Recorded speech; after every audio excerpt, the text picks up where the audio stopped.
안녕하세요. 까치살모입니다. 오늘은 국산 대레이더 미사일에 대해서 이야기해볼까 합니다. 여러분도 알겠지만 우리나라는 KF-21을 위해서 대레이더 미사일을 개발하기로 했고, 솔직히 지금까지는 우리나라가 대레이더 미사일을 만든다는 사실만 알려져 있을 뿐, 그 성능에 대해서 알려진 바가 없었습니다. 그런데 최근에 대레이더 미사일에 대해서 한 가지 사실을 알게 되었기에, 오늘은 그 이야기를 해볼까 하는데요. 그 전에 우리나라가 왜 대레이더 미사일을 만들기로 했고, 그리고 현재 우리나라의 대레이더 미사일 운용의 실태는 어떠한지 이야기를 해보도록 하죠. 우리나라는 현재 KF-16에서 미국산 대레이더 미사일인 함을 대략 100여 발을 운용 중입니다. 그러나 솔직히 지금부터 제가 하는 이야기를 들으시면 아마 여러분은 많이 화가 날 것입니다. 우리나라는 1998년경에 미국으로부터 AGM-88B 함대 레이더 미사일을 100여 기를 도입했고, 이걸 KF-16에서 운용 중입니다. 그러나 솔직히 이게 과연 우리가 운용 중인 건지, 그냥 미국 대신에 발사만 해주는 건지 이해가 안 될 정도의 실정입니다. 대레이더 미사일이라는 게 뭔가요? 결론은 적 레이더파를 탐지하고 그 레이더파를 추적할 수 있는 RF 안테나가 달린 미사일을 적 레이더에게 발사하는 시스템입니다.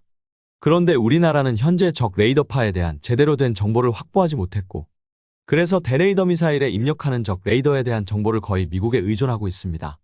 물론 우리나라도 전파정보 수집기는 운용하고 있지만, 대레이더 미사일을 운용하기 위해서는 적 레이더에 대한 전파 정보는 물론 공격 목표에 대한 실시간 위치 정보도 알아야 합니다.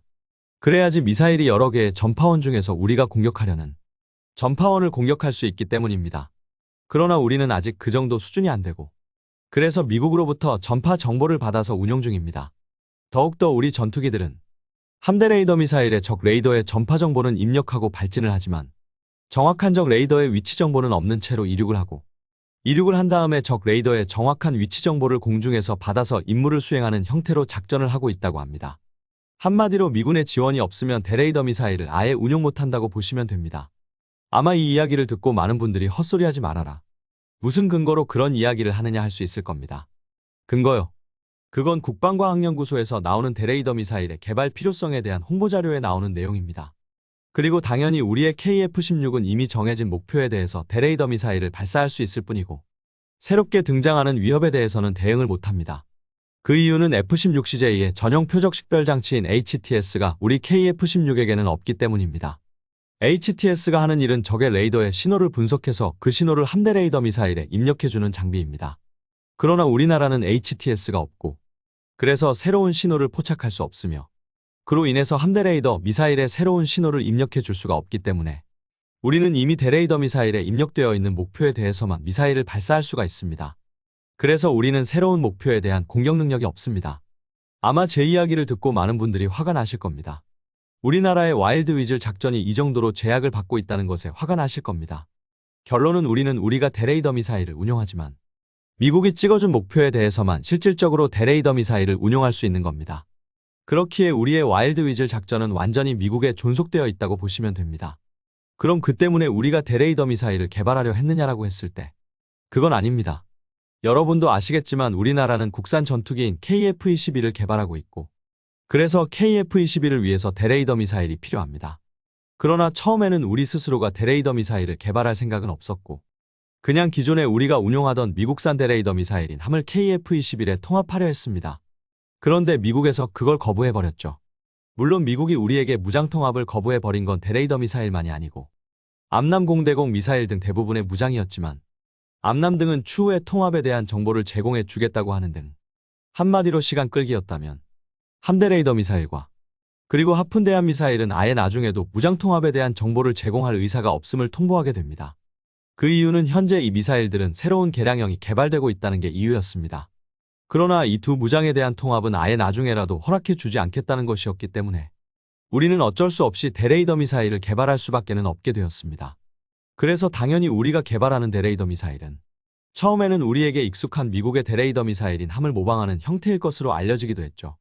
실제로 우리가 초반에 개발하려 했던 건 미국의 가장 최신 대레이더 미사일인 AGM-88G AARGM-ER 미사일이었습니다.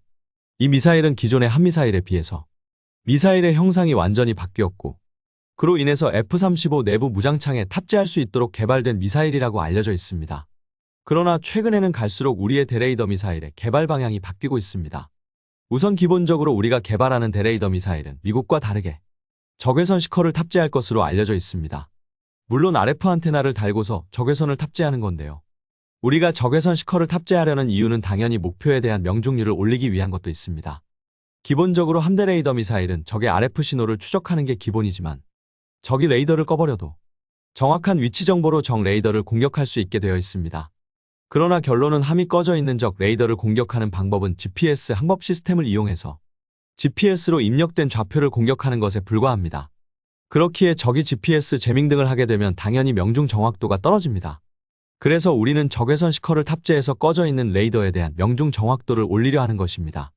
그리고 또 한 가지는 솔직히 이건 저의 추측인데요.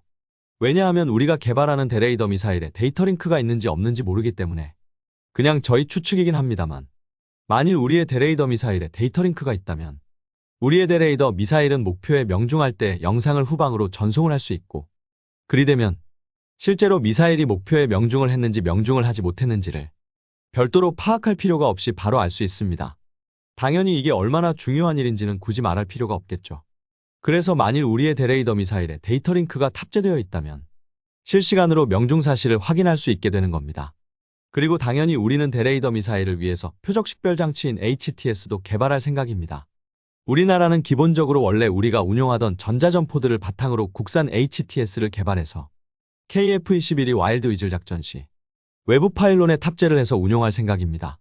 당연히 그로 인해서 우리의 대레이더 미사일은 이미 입력된 레이더에 대한 대응은 물론 미국처럼 새롭게 등장하는 적 레이더에 대해서도 대레이더 미사일을 사용할 수 있게 될 것입니다. 그리고 무엇보다도 우리가 직접 대레이더 미사일을 개발하는 만큼 우리는 KF-21의 전자전 장비와 연동해서 적이 아군 전투기를 레이더로 비추면 전자전 장비로 역추적해서 그 레이더에 대한 공격도 가능할 것입니다. 전투기에 달려있는 최신 전자전 장비는 전투기의 기체 여러 부분에 RF 수신 안테나를 달게 됩니다. 그래서 기체의 여러 곳에 설치된 안테나에 수집되는 전파 정보를 바탕으로 삼각 측정을 해서 아군의 전투기를 비추는 적 레이더의 위치를 역추적하는 게 가능합니다. 이 기능은 정말 최신의 디지털 방식의 전자전 장비만 가능한 방법이고 우리 KF-21의 전자전 장비도 가능합니다. 그래서 이 방법으로 적 레이더를 역추적해서 적 레이더에 대해서 대레이더 미사일을 공격하는 공격 방법도 가능합니다. 이 기능은 정말 극히 소수의 기체만이 가능한 방법으로 솔직히 이 기능이 가능한 기체가 어떤 기종인지는 저도 모릅니다. 왜냐하면 그 어느 나라도 이 사실을 공개하고 있는 나라가 없기 때문입니다. 그렇기에 이게 가능해지면 우리 전투기들이 적지역으로 침입했을 때 우리 전투기 편대를 보호하기 위한 수세적 와일드 위즐 작전에서 엄청난 장점이 될 것입니다. 그런데 지금까지 제가 이야기한 건 어느 정도는 알려져 있던 내용들이고요. 최근에 제가 아주 재미있는 이야기를 들었습니다. 그건 다름 아닌 우리의 대레이더 미사일이 덕티드 램제트 방식으로 만들어진다고 합니다. 기본적으로 최신 대레이더 미사일인 AARGM, ER의 특징이기도 한데요. 현대의 대레이더 미사일은 갈수록 사거리가 길어지고 있습니다. 왜냐하면 바로 스텔스 탐지 레이더를 격파하기 위해서입니다. 스텔스기가 등장한 후에 각국은 스텔스기를 탐지하기 위해서 장파장 레이더를 대량으로 도입하고 있습니다. 그로 인해서 이제는 상당히 장거리에서도 스텔스기를 탐지할 수 있게 되었죠.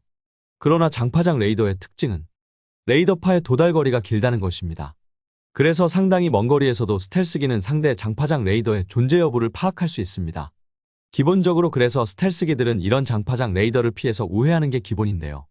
문제는 어쩔 수 없이 이 장파장 레이더를 돌파해야 하거나 장파장 레이더 근처로 가야 할 때가 생긴다는 겁니다. 그래서 그때는 장파장 레이더의 전파의 도달거리가 길다는 특징을 이용해서 아주 먼 거리에서 이 장파장 레이더를 향해서 대레이더 미사일을 발사해서 장파장 레이더를 격파하겠다는 게 현대 스텔스기들의 전술이고 그래서 미국에 의해서 개발되는 게 AARGM, ER입니다. 이 미사일은 기본적으로 F-35의 내부 무장창에 탑재하기 위해서 개발되는 것도 있지만 대레이더 미사일의 사거리를 대폭 늘려서 적의 장파장 레이더를 먼 거리에서 공격하기 위해서도 개발되는 미사일입니다. 그래서 현대의 대레이더 미사일은 긴 사거리를 가질 필요가 있습니다. 그리고 그걸 위해서 우리가 선택한 게 바로 덕티드 램제트 방식의 대레이더 미사일입니다. 당연히 덕티드 램제트 방식은 일반적인 미사일에 비해서 훨씬 긴 사거리가 가능할 것이기 때문입니다. 그런데 저는 여기서 한 가지 추측을 더 해보자면요.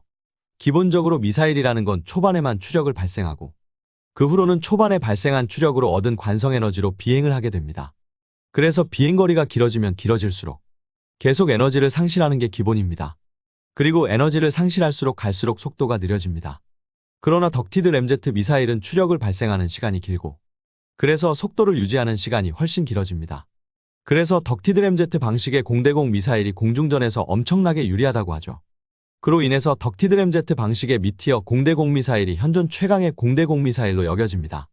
그렇기에 우리가 덕티드 램제트 미사일을 바탕으로 대레이더 미사일을 만든다는 건 상당히 먼 거리까지도 미사일이 속도를 유지할 수 있다는 것이고, 그래서 저는 우리가 덕티드 램제트 미사일로 대레이더 미사일을 만든다면 이걸로 충분히 적의 조기 경보기를 공격하는 것도 가능할 것이라고 봅니다.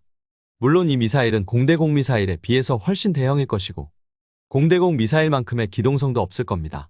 그렇기에 이 미사일로 적의 전투기를 공격하는 건 불가능하겠지만 상대적으로 훨씬 기동성이 떨어지는 공중조기 경보기라면 이 미사일로도 충분히 공격 가능하리라 봅니다. 상대적으로 일반적인 미사일에 비해서 기동성이 좋은 게 덕티드 램제트 방식의 특징이고, 이걸 활용한다면 충분히 수백 킬로미터 이상 떨어져 있는 조기 경보기 공격 수단으로 사용할 수 있을 거라고 봅니다. 더욱더 우리의 대레이더 미사일은 RF 안테나만 달려있는 게 아니라 적외선 시커도 달려있기 때문에 충분히 가능하리라 봅니다. 그리고 이게 실현된다면 최소한 하드웨어적 성능으로는 세계 최강의 대레이더 미사일이 될 거라고 봅니다. 물론 아무리 우리가 하드웨어적으로 세계 최강의 대레이더 미사일을 개발한다고 해도 그걸로 끝은 아닙니다. 이 대레이더 미사일을 제대로 활용하기 위해서는 우리는 그에 합당한 노력을 해야 합니다. 결론은 지금도 우리가 미국산 함대 레이더 미사일을 독자적으로 운용하지 못하고 미국에 의존하는 건 그만큼 우리의 정보 수집, 특히 전파 정보 수집 능력이 떨어지기 때문입니다. 그렇기에 우리가 대레이더 미사일을 개발한다고 모든 게 해결될 문제는 아니고, 이 대레이더 미사일을 제대로 활용하려면 그에 합당한 노력을 해야 합니다. 그러나 분명한 건 특히 전자전 능력이 떨어지는 우리나라 공군으로서는 떨어지는 전자전 능력을 높이는 것보다 대레이더 미사일의 활용 능력을 높이는 것이 더 쉬울 것입니다. 그렇기에 우리에게 있어서 우리가 개발하는 대레이더 미사일이 가지는 의미는 큽니다. 분명한 건 우리가 개발한다는 덕티드 램제트 방식의 대레이더 미사일은 최소한 하드웨어 성능만으로는 세계 최강의 대레이더 미사일이 될 것이라는 겁니다. 어떤가요? 적의 조기 경보기까지도 공격이 가능한 세계 최강의 덕티드 램제트 방식의 대레이더 미사일이 어때 보이나요? 이상 영상 봐주셔서 감사합니다.